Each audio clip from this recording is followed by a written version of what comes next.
Welcome to Used Car News Podcast. Used Car News is your top source for fast and reliable news that car dealers can rely on for this evolving industry. Here are this month's top stories. The Buy Here, Pay Here Academy offers a game plan for dealers. The retail auto industry continues to face scrutiny from both the federal and state levels. And Titlemax has been penalized for violations against consumers' financial rights. But first, we sit down with Dale Pollak, founder of vAuto and executive VP of Cox Automotive. Hello, this is Jeffrey Bellant, managing editor of Used Car News, and this is the Used Car News Podcast. This month, we've got a great one. We're going to be speaking with Dale Pollak, founder of vAuto, which if you've been in the used car industry or wholesale industry, you know vAuto, and executive vice president of Cox Automotive.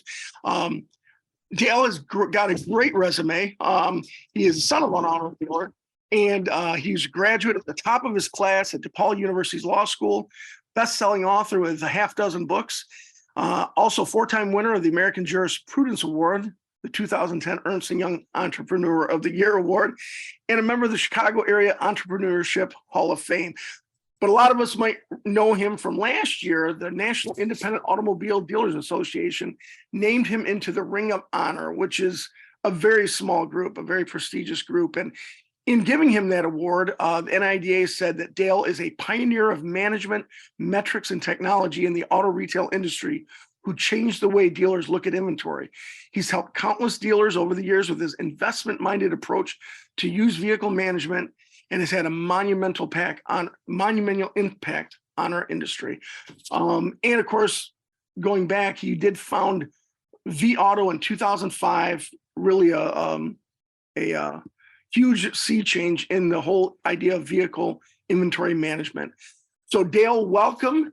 And I'd like to kick off, if I could, just you giving us a little bit about your background, how you got into the auto industry in general, and then move into the vAuto, the big deal that was vAuto. Sure. Thanks, Jeff, and good to be with you. Yes. So I got into the automobile business by coming to the attention of senior management at a very, very early age, because my father was an automobile dealer. So naturally, I grew up in and around the dealership. When I was very young, around the Dyer Auto Auction, I remember in the early days, he was an independent used car dealer, ultimately became a new car franchise dealer in Gary, Indiana, a Buick dealer. And through the years in Indiana, he had a VW, Porsche, Audi, Fiat, and ultimately American Motors, Jeep, Eagle. And I grew up around that business, so I have it in my blood. When I finished law school, I never intended to practice law. I wanted to be in the automobile business, but I wanted to get a degree. And I told my father that I wanted to be in the business, but I didn't want to necessarily carry on his legacy at his dealership group in Indiana. I wanted to have an opportunity to make a mark on my own, and I didn't want to do it in Gary, Indiana, for sure. So he and I, mostly he, we purchased a Cadillac dealership in Elmhurst, Illinois. We ultimately added GMC truck and spent 13 years in that dealership. And in the late 1990s, I really got bit by the technology bug. And I got involved with a very small startup company out of Austin, Texas called Digital Motor Works. We extracted data from dealer management systems and served it up to the new burgeoning internet website community, including cars.com and ultimately all the OEMs. And I really became enamored with the technology business, so much so that I convinced my father that we should sell the dealership and I would be full-time in the technology business with Digital Motor Works, which I was until we sold to ADP, which is now CDK. And one of the conditions of the deal, Jeff, was that I had to stay along with a few other key employees for 3 years under the new ownership of ADP, which I was happy to do. However, after a year, they fired me. And I basically went home, and I had a vision in the early 2000s that one day I had this vision that people in the automobile business would appraise vehicles on a cell phone.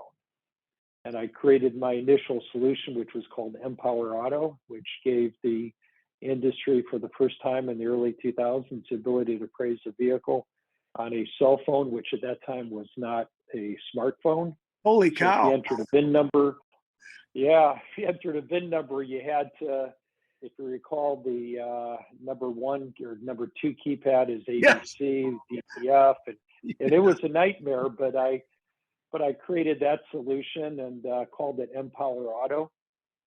Had a very difficult time convincing anyone that they should appraise a car on their cell phone, and ultimately saw the opportunity with the burgeoning internet and car sales. And I realized that dealers would have to price vehicles competitively if they were going to sell cars. And I saw the opportunity to create the industry's first pricing tool. And I relaunched my vAuto company into vAuto, and that took off after a period of time, and had the opportunity in 2010 to sell it to Auto Trader, the company owned by Cox Automotive. And I've been there ever since, and it's been an extremely rewarding experience working with Cox. They're a great company. It's a great family. And they've given me a lot of independence and a lot of ability to exercise creativity in terms of creating new solutions, which obviously include vAuto, the company they bought, but we also created a new car product called Conquest, a used car wholesale product called Stockwave, another wholesale acquisition product called Upside, and most recently Profit Time. So it's been really a great journey. Holy cow. What is it about you, Dale, that you started out as with the PhD, they say, Papa had a dealership. Then you go to law school, even though you said you didn't want to be a lawyer, and then you go to tech. What is that? Is this about just creativity or the way your mind works, or what was that path that brought you to tech? Well, I mean, you could say it might be somewhat of a short attention span, but I think that probably being a retail automobile dealer was not my natural calling. Gotcha. I think to be a good car dealer, you have to have certain skills and temperament, which looking back, I realized today I really didn't possess. Nobody could have convinced me of it back in those days that I wasn't cut out to be a car dealer. But you got to be thick-skinned. You got to have a lot of patience. Yes. And those are not two of my better skills. So I think I was probably never really cut out to be a car dealer. And the whole technology world really bit me, and it was exciting to me. And I'm just generally a curious person. Yes. And it just the technology side of it came to me naturally. And then, having the retail automotive experience, which I'd had for so many years, I saw the opportunity of the intersection of what technology could do for the automobile business. Yeah, that's the key. I think another guy with that tech knowledge, but not the dealership background, maybe wouldn't have come up with this. So for vAuto, everybody knows it. What was it about vAuto that you saw that made it special or made it different than the way dealers normally bought and sold cars? Well, it was the arrival of the internet, and really I recognized that in order to get traffic, dealers were going to need to have a presence on the internet, and just being on the internet wasn't enough. They had to merchandise themselves properly, and obviously a key component to merchandising is pricing properly. But that was the problem that I foresaw, and that is that dealers really didn't have any tool by which they could analyze the market for a particular vehicle and price theirs in a manner that would be attractive. What made vAuto the great company that it was back in those days is really a confluence of three things. first and foremost a strategy. Software is never the answer to sustainable performance improvement in a business. Mhm. It's a strategy, a proper strategy that's well executed. So it's a strategy, it's people, it's process.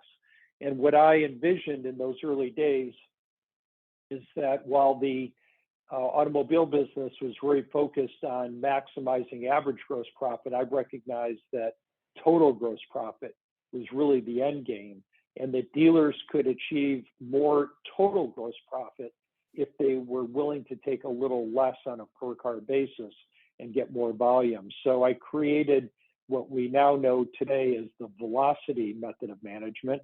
So it started with a different strategy of used car management. And then it was supplemented by some really outstanding software. And then it was also supported by performance management. I think it's fair to say that we introduced to the industry the first concept of performance management, which is really drawn from my dealer days, when I realized how many things we had bought from vendors that we never really used. Yeah. So I started the company with a philosophy that even if I had great software that was purpose built to drive a proper strategy, I started with the assumption that nobody would use it unless we helped them see the benefit of using it. So we created the industry's first performance management team, and it's a confluence of the strategy, the software, and the performance management that I think really propelled the company to its great heights. Yeah, I like the idea, and certified Northwood University does the Certified Master program and dealer program at NIDA, and some of those dealers who've been in the business, I think intuitively knew that it's turn. It's the idea of turning, but the idea of putting it together with the idea that it's not necessarily the most money, it is turn, is interesting to me. And what was the philosophy about say, okay, this car may be a great car and it may sell, but this car in this dealership may not sell the same car in a dealership 100 miles away? Well, it really just started out with a very close friend of mine who was a bond trader.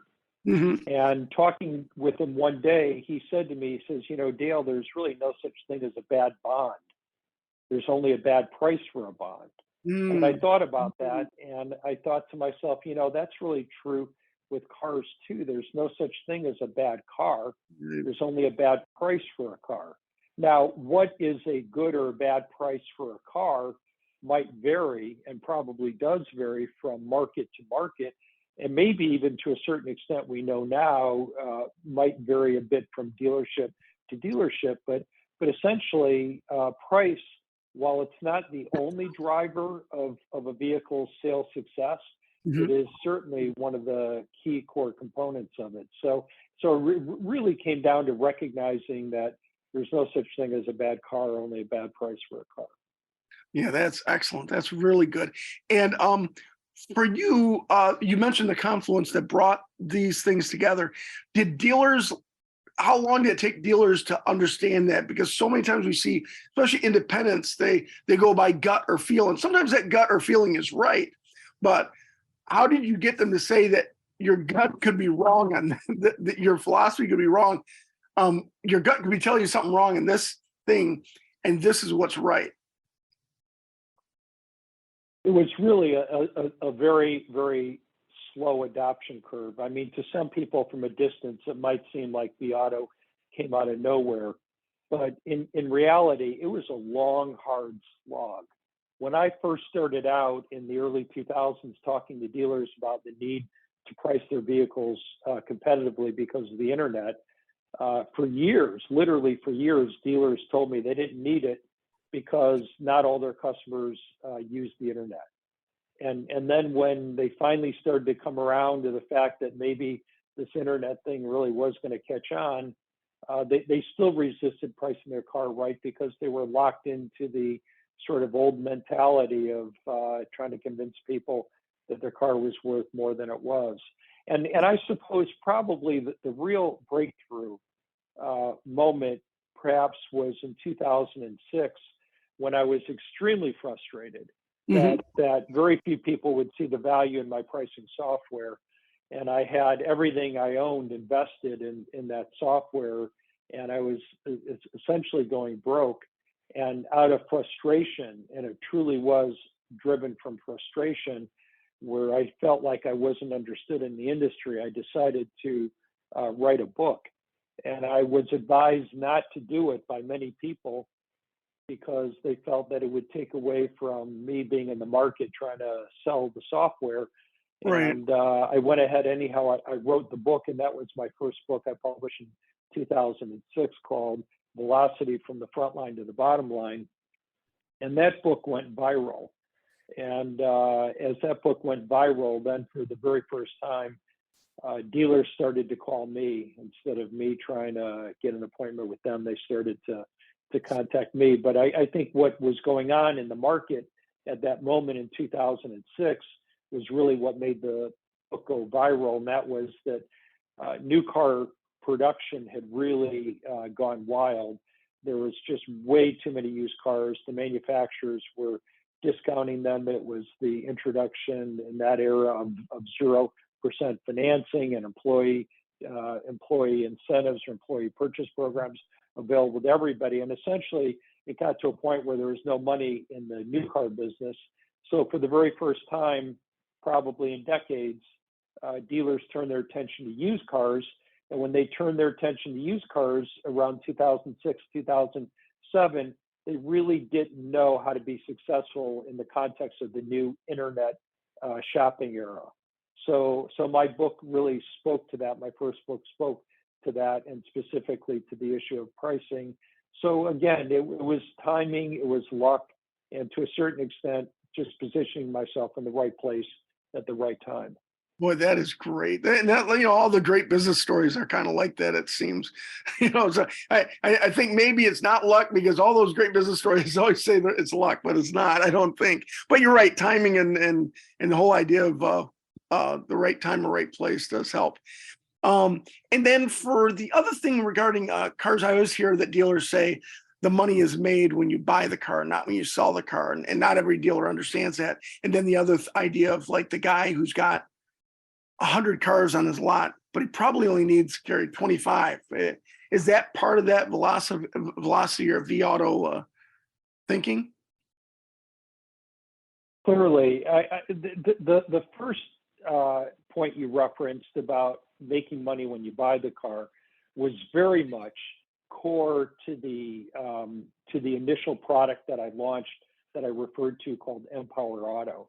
Okay. When I talked about that initial software that I created, when I envisioned people would be appraising vehicles on their cell phone, what that initial solution, Empower Auto, actually did, in addition to giving them the ability to get a value of a vehicle over their phone, I also put a score on their appraisal decision, indicating whether it was a good acquisition or a bad acquisition, based on what they wanted to pay for the vehicle relative to its book value. So core to the initial Empower Auto software was the recognition that you very much make your money when you buy the car. Now, the second point you referenced about right sizing your inventory is really only a point that I've come to in my later years, because what's happened in the car business over the past 2 decades is the rate at which a vehicle loses its net profit potential has accelerated. Put another way, the clock has always been the enemy of profitability on a used car.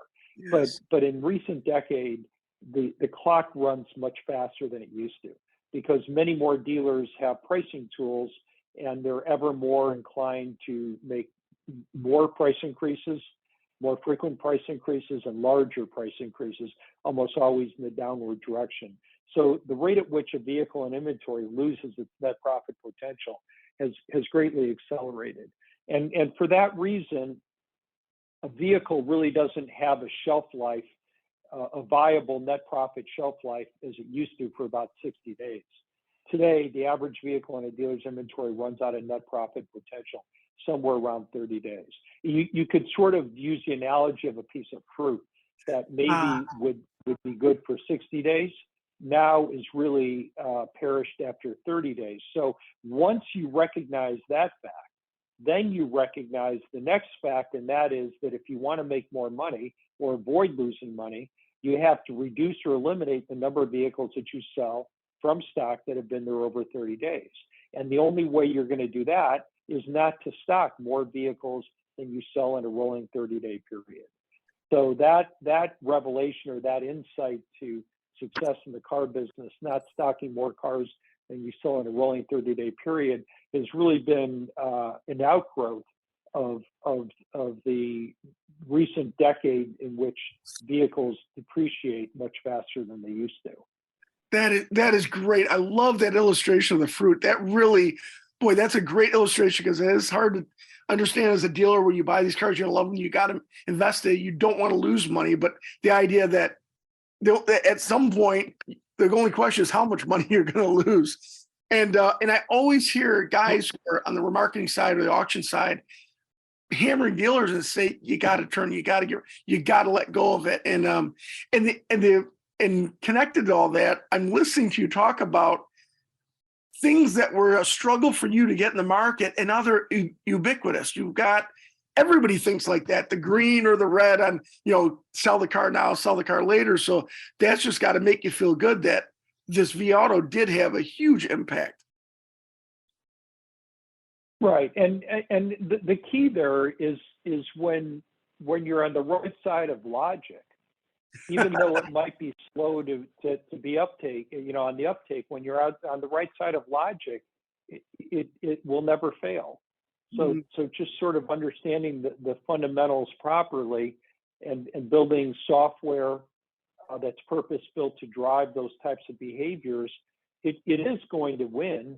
It may not, be adopted as quickly as a creator might like it to, but at the end of the day, rationality prevails. Yes.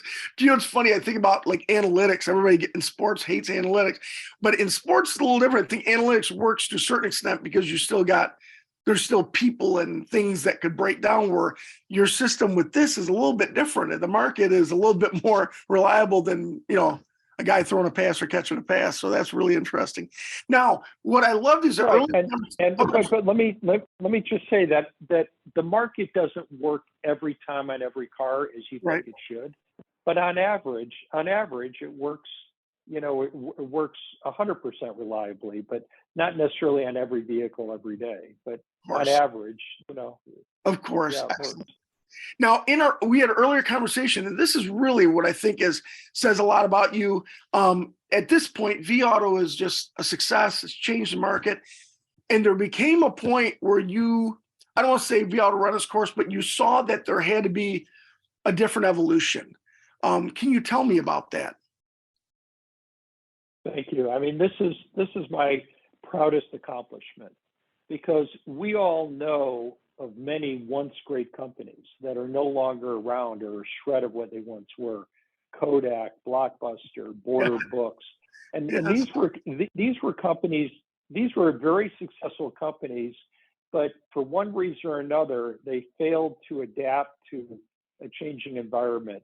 And by mid-2017, I began to realize that the velocity method of management and the software we created to support that strategy was no longer working in the interests of dealers or the industry.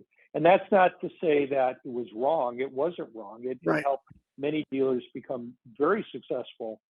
But, times change and the environment changes. So I came to realize that continuing to prophesize the velocity method of management, push the vAuto provision software, was no longer in the best interest of dealers.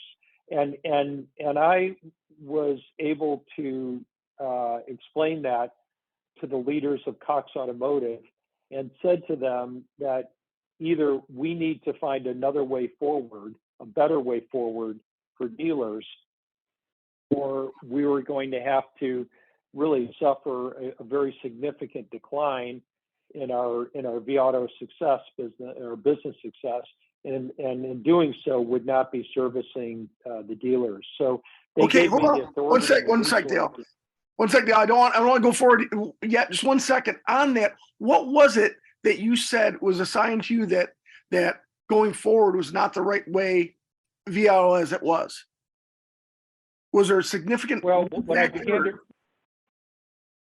what I began to recognize is that there was a race to the bottom, and nobody was able to make any gross profit, and that was the condition, or net profit for that matter. And that was the condition of the industry in those years leading up to the pandemic.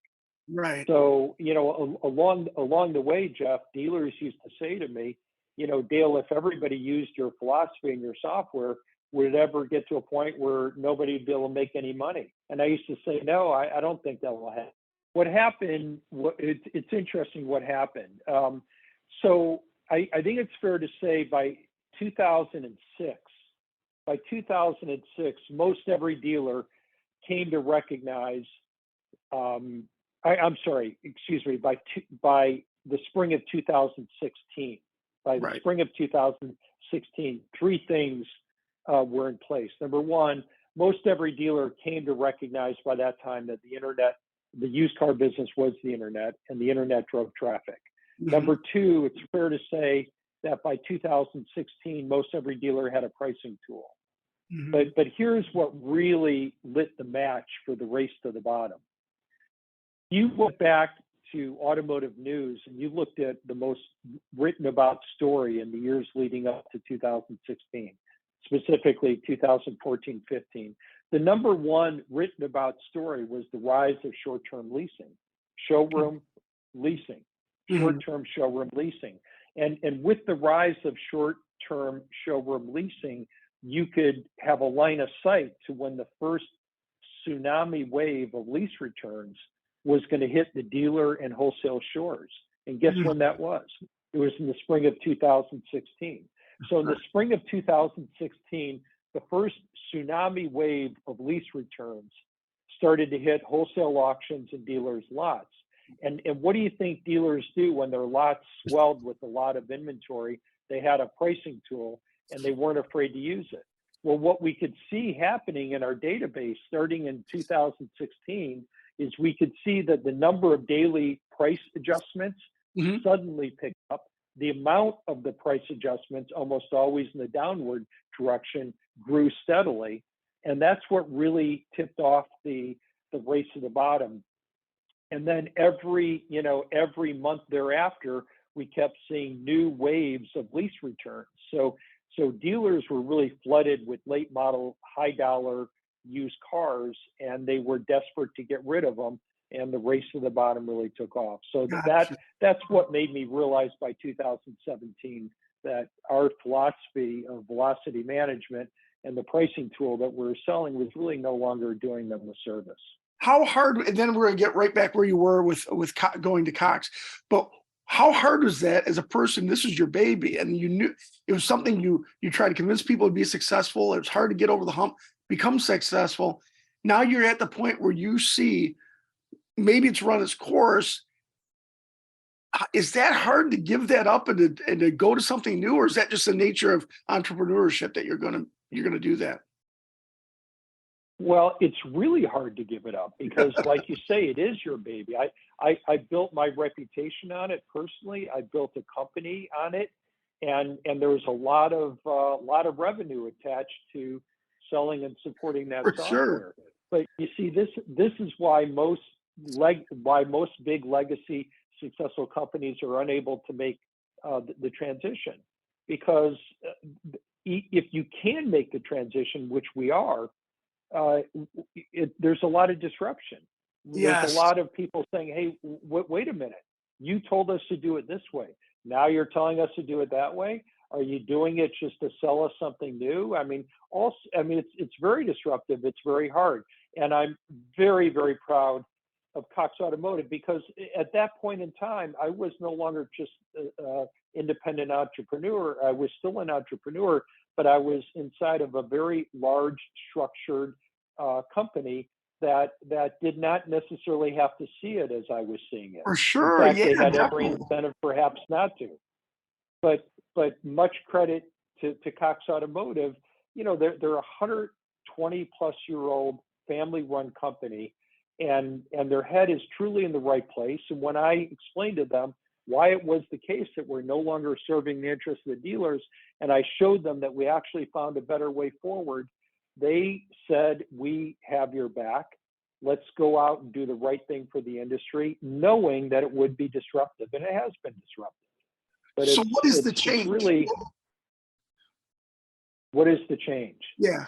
Well, you see, what we had by 2017, 2018 is we had a couple things going for us that allowed us to find a better way forward. Number one, we had a database of several million used car transactions from doing business with dealers over the previous decade.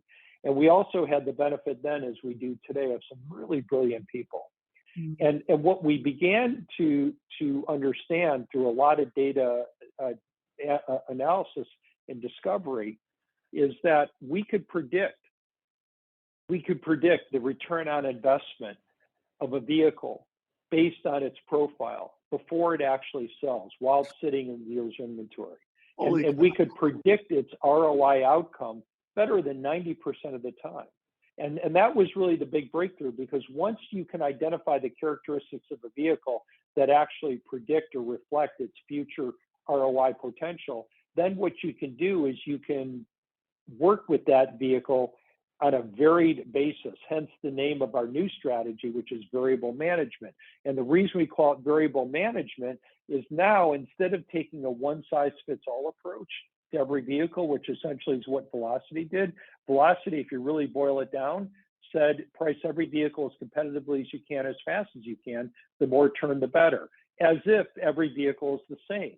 But what we now understand are the unique characteristics of each vehicle, which actually have a large predictive aspect to how they're going to perform from a return on investment standpoint. And once we can understand those individual strengths and weaknesses, we can adjust our pricing approach such that that vehicle can optimize its full return.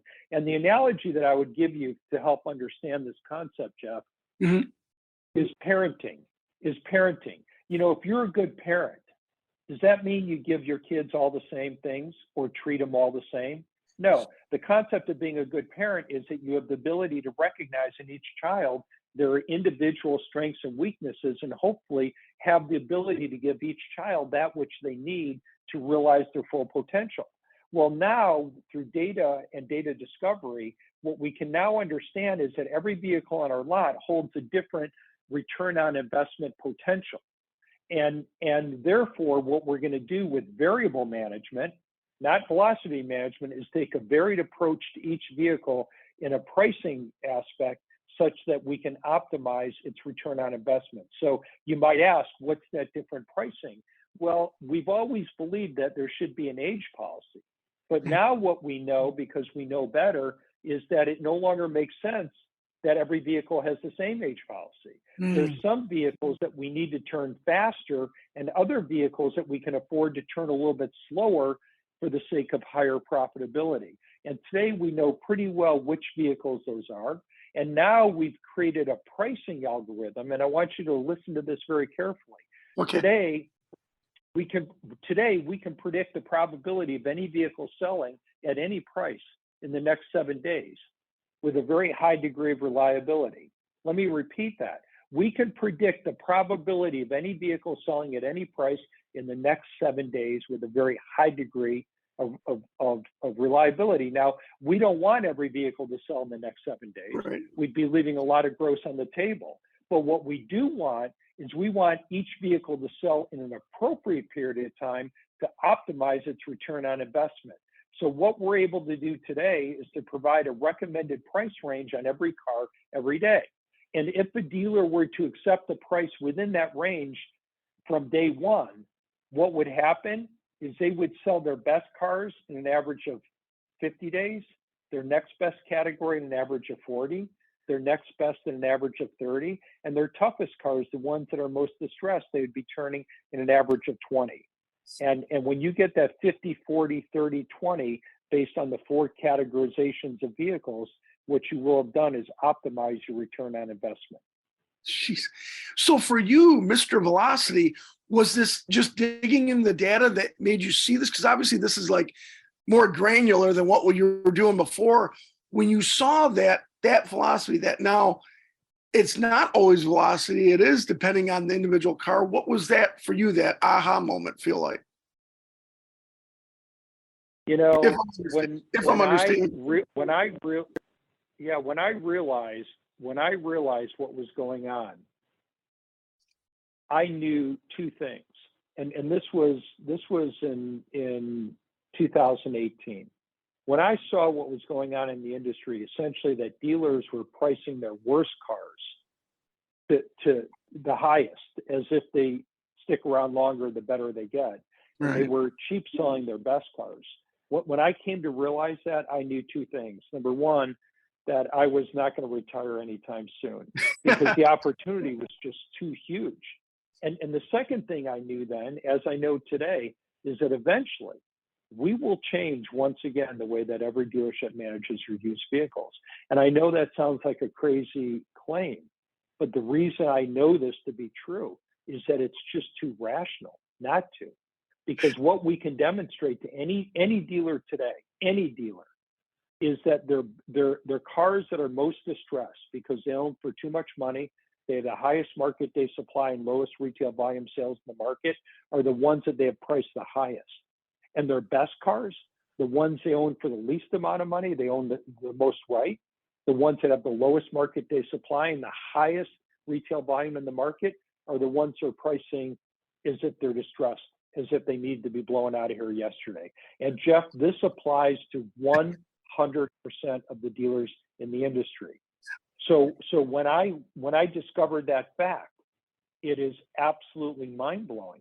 How can you walk away from that situation, and how can you not eventually change through it? Every dealership prices vehicles, because every single dealership, without exception today, has a pricing profile that's irrational, one that's designed to suboptimize the return on investment, and nobody can defend it. Nobody can look at it and say, I'm comfortable with that.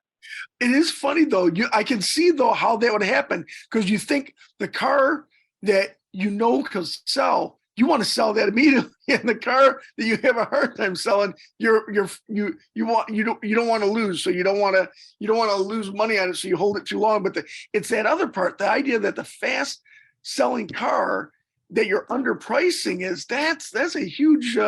that's a huge revelation. Yeah, you hit the nail right on the head. You see, human nature, when we own a car for too much money and it's a slow mover, nobody wants to face the music. Everyone wants to hold out for hope and luck. So they overprice those cars. And that represents a fairly significant part of a dealer's inventory. So think about what happens when a dealer has a significant portion of their inventory that's priced not to sell. They have a problem. The problem is they lack volume. So where do you think they go to get volume? They go and price those cars that are easy to sell and they own really cheap, but they price them cheap. Mm-hmm. So they're holding out for hope, when they're not going to get lucky on a large percentage of your inventory, only making the problems worse, because cars generally don't get better with time, they get worse. And in order to compensate, in order to get volume, they're cheap selling their best cars. And I'm telling you, this is the case with 100% of the dealers. And I can prove it to any dealer. And when I show it to them, all I have to do is ask them, is this okay? Is this all right with you? Is this the way you want to conduct your business, where you're giving away your best cars the cheapest and you're hanging on to your toughest cars the longest? How can anybody be okay with that? And that's why I say with confidence, eventually we will change again the way that every dealership manages their used vehicle inventory. It's just too rational not to do it. Okay, so the ultimate flaw, well, at the end, I mean, not at the beginning, just because of the way the market was, that race to the bottom that happened under vAuto. I'm going to ask a question. I'm guessing, is the reason it won't happen here is because now you're looking at cars like there are no same cars, they're all individual? Is that what prevents that? Well, that's part of it. So So you could have the exact same car, theoretically, you could have the exact same car sitting at two dealerships next door to each other.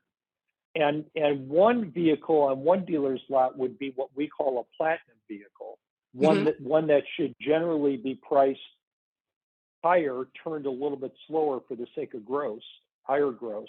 And that exact identical car at the lot next door could be what we'd call a bronze car, which is one that we'd want to move out in 20 days. And they could be the exact same car, but the difference is that one vehicle, based on how the dealer owns it, has a different risk reward opportunity than the other dealer's car.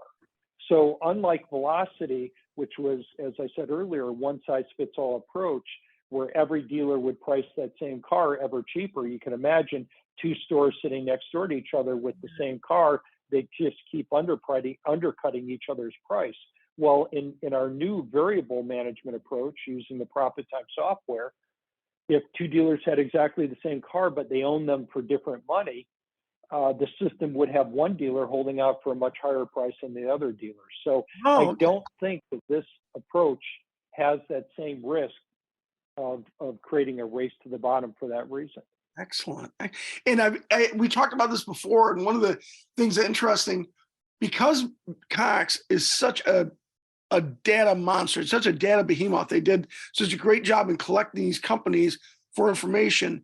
Would you have been able to make this change with a different company or a different situation? Absolutely not. Absolutely not. The power of Cox Automotive cannot be overstated. And when I say the power of Cox Automotive, what I'm really referring to are two things. Number one, are data resources. As you mentioned, we have more data, deeper data, and a wider swatch of data of the automotive industry than anyone else. But the other side of it is the human capital side of it. And we have some truly, truly brilliant, motivated people. And you know, when you get really smart people working with the best, deepest, richest data set in the industry, you can make some magic. But you know, I also want to say that it's not easy. It's not easy. I don't mean to suggest that it's easy, particularly for a company like Cox that has grown largely through a lot of acquisitions. You know, when you buy a lot of companies, they all have their own systems, they all have their own data formats, and they just don't naturally talk. So the thesis behind the creation of Cox Automotive is that if we did buy a lot of companies, which we have and continue to do, that we could, if we could make the data systems talk to each other and leverage that strength, we could create magic in the industry that no one else can do. Now, I have to say that, you know, that the creation of Cox Automotive is really probably no more than a decade, and perhaps even a little less. And what we've been doing over those years is essentially creating the plumbing. And when you're creating the plumbing between these very disparate systems, it doesn't necessarily immediately produce very sexy, you know, sizzling new products, but you can't create those new products. You can't make that magic until you have the plumbing in place. So we've been working very hard over the years creating the plumbing. And at this most recent NADA convention, we introduced systems or products with dozens of new integration points. And we've introduced some new products that have been that magic that only could have been created if the hard work, that plumbing work, was done as it has been done over the past decade. So it's not easy. It's not easy, but it is what we're doing, and it does really give us a great competitive advantage in the market. Great. Just a couple more questions. Where you're at with variable management? Where is that in comparison to where you were at vAuto in 2005, 2006? I mean, like you said, this faces its own challenge. Even though you showed dealers you've done it before, like you said, how do you get them to change their thinking again? Is it easier now, or is it going to be just as hard or harder? It's easier now. It's easier now for sure, because we have a reputation. We have built up a lot of trust, And I, today as we speak, and it's the beginning of March 2023, I think we have roughly 2,200 dealers using variable management in our new profit time system. I would say that probably at this point of our evolution, when I started the company with velocity management, I would say we probably had 600 or 700 dealers at this point of our evolution. So it's clearly easier, but at the same time, I have to tell you that it's very hard to change people's behavior in these dealerships, their thinking and their behavior. It's hard to change the culture. And one of the ironic challenges is that we're trying to create a change in culture, thinking, and behavior that we created. So now dealers Right. are saying, wait a minute, Dale, you're the one that told us to do it this way, and now you're telling us we should do it a different way, and they're like questioning, they're questioning your motivations. Right. And I understand. that's kind of a weird place to be. That is great. And tell us a little bit, if you want to, or if you can, about your team that you're working with on this area of profit time and variable management. Right. So I obviously vAuto has grown quite sizably along with Cox Automotive. And one of the realities of that, and fortunately as an entrepreneur, I learned this early on, and that is that, there's a lot of really good, brilliant, talented people, Mm-hmm. but the form of people's brilliance and talent comes in a lot of different packages. For sure. And I think I have a pretty good idea what my strengths and my weaknesses are. And from my early days of entrepreneurship, I tried to surround myself with people who compensated my weaknesses with their strengths. And that is true at an even much larger scale, Cox Automotive. So one of the things that I really have had to struggle with, and to a certain extent, I understand it, but it's still a struggle, is I have to let go of a lot of operational issues that I just simply am not really good at or don't have the time to handle. Things like marketing and support and technology and business operations. So again, I've been blessed inside Cox Automotive because we have some of the best, brightest people.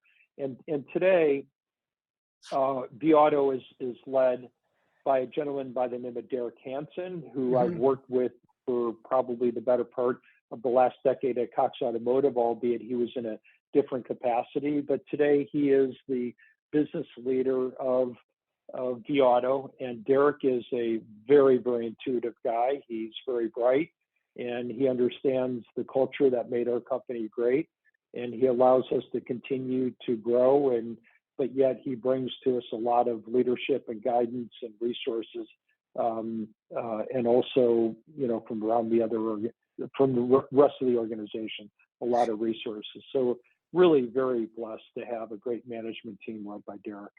Yeah, we got to meet him, sit down with him. I think it was in Palm Springs on AAA years ago, and so and that, man, gosh, that was a long time ago. But we got the impression, the same thing. A very sharp guy, and it's great to be working with you. It is interesting though. I think the Cox people are right, and it's good that you think that way. I don't think I'd want to waste your brain on the jot and tittles of stuff. You want to focus on your creativity and your data thinking to make this successful. So that is great.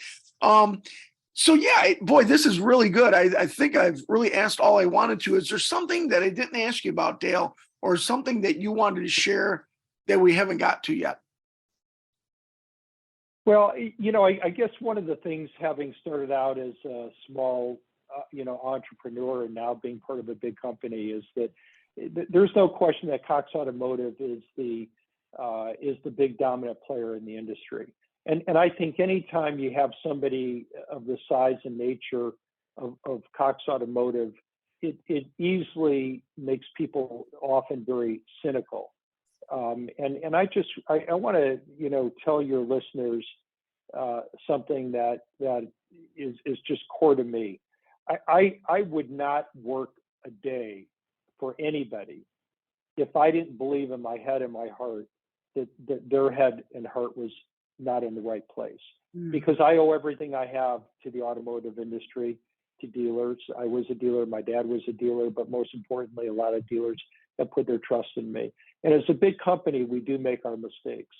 But I have been there long enough to know that there's never been a single instance when a decision was made that we were not thinking first and foremost about the interest of our customers. And, we're a 100 plus 20-year-old company, family run, and we intend to be here another 100 plus 200 years. And the only way you're going to have that sort of longevity as we have, and we will continue to have, is if you put the interest of your customers and clients first. So that's why I'm still here. I'm having fun, and I feel great about going to work every day because I'm working here for a great family. I'm working for a great company, and I really feel like I'm working for a great cause on behalf of our dealer clients. So, I guess what I'm saying is if we stumble, if we make a mistake, please don't be quick to judge us cynically. We're a big organization comprised of humans, and we will make our mistakes. But when we do make them, we'll recognize them, we'll acknowledge them, and we'll do the right thing.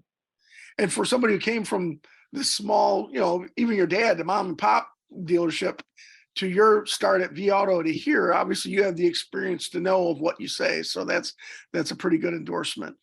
Dale Pollak, founder of vAuto and Executive Vice President of Cox Automotive, we thank you so much for spending all this time with us and sharing us that history, that rich history of vAuto and where it's going now in the future.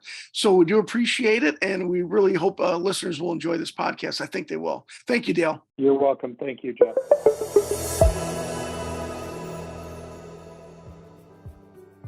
Auto dealers seeking education on the buy here, pay here industry spent a couple of days in Dallas last month for the National Independent Automobile Dealers Association's Buy Here, Pay Here Academy. NIADA Senior 20 group moderators Bill Elizondo and Ben Goodman led the teaching, which drew dealers from various backgrounds and different areas of the industry. One attendee had been in the auto business for a long time, but was new to BHPH. Another individual came from the franchise side and wanted to understand what this BHPH segment was all about. Elizondo said, at the end of the day, if they can understand the buy here, pay here industry well enough, they're going to be able to help the people they're doing business with who are doing buy here, pay here today. The Academy presented a big overview of the BHPH business and discussed how to navigate the various parts of the business that help make a BHPH dealer successful.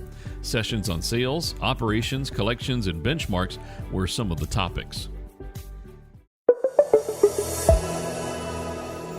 As 2023 kicks into high gear, industry experts continue looking at the challenges of the regulatory environment. Ignite Consulting's Steve Levine, partner and chief legal officer, said he's seen a definite, appreciable uptick in regulatory issues.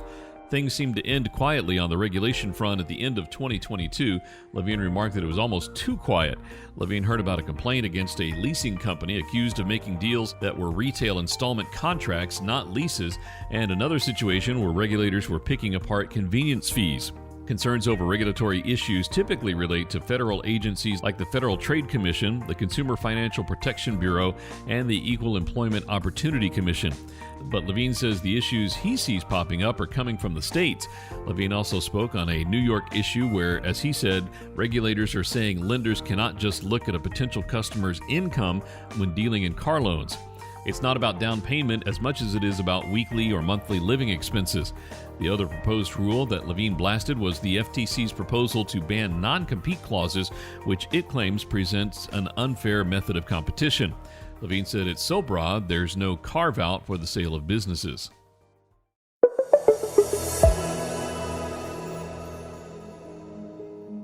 The Consumer Financial Protection Bureau, or CFPB, took action against a web of corporate entities operating under TMX Finance, broadly known as Titlemax, for allegedly violating the financial rights of military families and other consumers in providing auto title loans. The CFPB found that Titlemax violated the Military Lending Act by extending prohibited title loans to military families and oftentimes by charging nearly 3 times over the 36% annual interest rate cap. The CFPB's news release stated Titlemax tried to hide its unlawful activities by, among other things, altering the personal information of military borrowers to circumvent their protected status.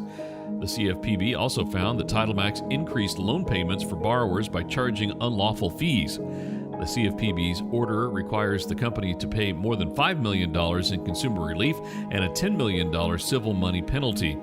Titlemax's headquarters is in Savannah, Georgia, and it's engaged in the business of extending short-term, high-cost consumer loans that are secured by borrowers' vehicle titles.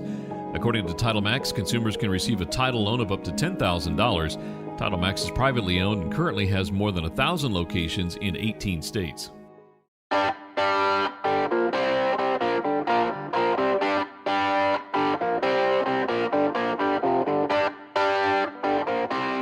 Thanks for listening to Used Car News Podcast.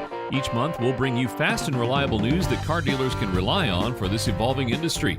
For a free subscription of Used Car News, please go to usedcarnews.com. This podcast is a production of VG Ad Group. Make sure to share us on social media and like and follow wherever you get your podcasts. This podcast is a production of VG Ad Group. Darren Sutherland, Executive Producer. Doug Harding, Creative Director. Jacob Sutherland, Director. Producers Jason Gentarola and Matt Golden. And Jinrei Zhang, Video Producer. All rights reserved. Want to save up to 80% on steep new tire prices? Premium used tires, like used cars, are a safe and affordable option when purchased from reputable sellers like Champ Tires. With more than 40,000 tires in stock, all you need to do is go to champtires.com to find the exact size, brand, and model and tread depth you need. Every tire is inspected and air tested, and shipping is free. This savings tip works when you need to replace 1, 2, or even all 4 tires. Shop at champtires.com today.